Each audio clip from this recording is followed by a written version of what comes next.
Indian real estate history la first time ever. நம்ம G Square la 1+1 ஆஃபரா ஒரு plot வாங்கினா ஒரு பிளாட் ஃப்ரீ. எஸ், இது லக்கி டிரா இல்ல. நீங்க எங்க பிளாட் வாங்குறீங்களோ அதே இடத்துல அதே வேல்யூல இன்னொரு plot free. No extra charges, no hidden cost. ஒரு பிளாட்கான மார்க்கெட் பிரைஸ பே பண்ணுங்க, ரெண்டு பிளாட்ட சொந்தமாக்கிக்கோங்க.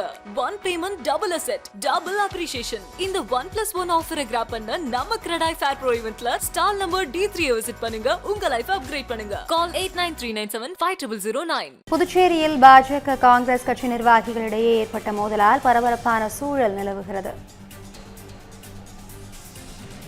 பாஜக அலுவலகத்தை காங்கிரஸ் கட்சியினர் முற்றுகையிட முயற்சி செய்வதால் ஒருவர் மீது ஒருவர் கற்களை வீசி தாக்குதலில் ஈடுபட்டு வருகின்றனர். அது குறித்தான காட்சிகளை நாம் பார்த்துக் கொண்டிருக்கிறோம். டெல்லியில் ஏஐ மாநாட்டில் இளைஞர் காங்கிரசார் போராட்டம் நடத்தியதை கண்டித்து பாஜக நேற்று போராட்டம் நடத்தினர். இதனைத் தொடர்ந்து தற்போது புதுச்சேரியில் பாஜக காங்கிரஸ் இடையே மோதலானது ஏற்பட்டிருக்கிறது. காங்கிரஸ் தலைமை அலுவலகம் முன்பு பாஜக இளைஞர் அணியினர் ராகுல் உருவ பொம்மையை எரித்து ஆர்ப்பாட்டம் நடத்தினர்.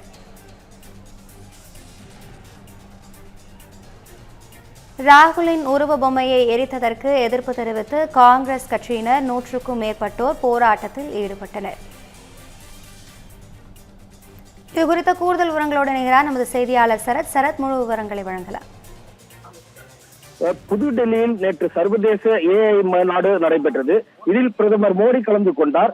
இந்த மாநாட்டில் அமெரிக்க வர்த்தக ஒப்பந்தத்திற்கு எதிர்ப்பு தெரிவித்து காங்கிரஸ் கட்சியை சேர்ந்த இளைஞர் அணியினர் பிரதமர் சரணடைந்தார் என வாசகங்களை அச்சடித்து டி-ஷர்ட்டுகளை கையில் ஏந்தி கொண்டு மாநாடு நடக்கும் அரங்கத்திற்கு நுழைந்து பிரதமருக்கு எதிராக கோஷங்களை எழுப்பி போராட்டத்தில் ஈடுபட்டனர்.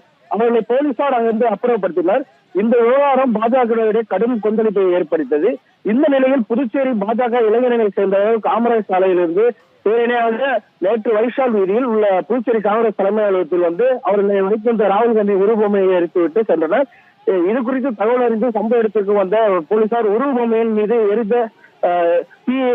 அடைத்தனர். இதனால் அப்பகுதியில் பெரும் பரபரப்பு ஏற்பட்டது. தொடர்ந்து இந்த விவகாரம் குறித்து காங்கிரஸ் கட்சியை சேர்ந்தவர்கள் பெரியகரை காவல் நிலையத்தில் அளித்த புகாரின் பேரில் போலீசார் வழக்கு பதிவு செய்து உருவபொம்மையை எரித்தவர்களை பாஜக தேடி வந்தனர். மேலும் உருவ பொம்மை எரித்தவர்கள் மீது விரைந்து உரிய நடவடிக்கை எடுக்கவில்லை என்றால் அடுத்த கட்ட போராட்டத்தில் ஈடுபடுவதாக உள்ள காங்கிரஸ் கட்சி நேற்று தெரிவித்தனர். அதன்பின்றி இன்று காலை 100க்கும் மேற்பட்ட காங்கிரஸ் கட்சியினர் எல்லைப்பிள்ளை சாவடியில் உள்ள சித்தாந்தா நகர் 4வது குறுக்கு தெருவில் உள்ள பாஜக தலைமை அலுவலகத்தில் வந்து பிரதமர் மோடியின் உருவ பொம்மையை பிடிக்க துவங்கினர். அப்போது அங்கிருந்த போலீசார் அவர்களை தடுத்து நிறுத்தினர். மேலும் அப்படிப்பட்டது. இதனிடையே இது அறிந்த பாஜகவினர் கட்சி அலுவலகத்தில் இருந்து வந்து ஆர்ப்பாட்டத்தில் ஈடுபட தொடர்ந்து இரு தரப்பினரும் மாறி மாறி கருத்தை வீசி கடுமையான போராட்டத்தில் ஈடுபட்டனர். இதனை அடுத்து போலீசார் இரு தரப்பினரும் தடுத்து நிறுத்தி அவர்களை தடியடி நடத்தி கலைய செய்தனர். இதனால் அப்பகுதியில் தொடர்ந்து பதட்டம் நிலவி வருகிறது. அபிராமி,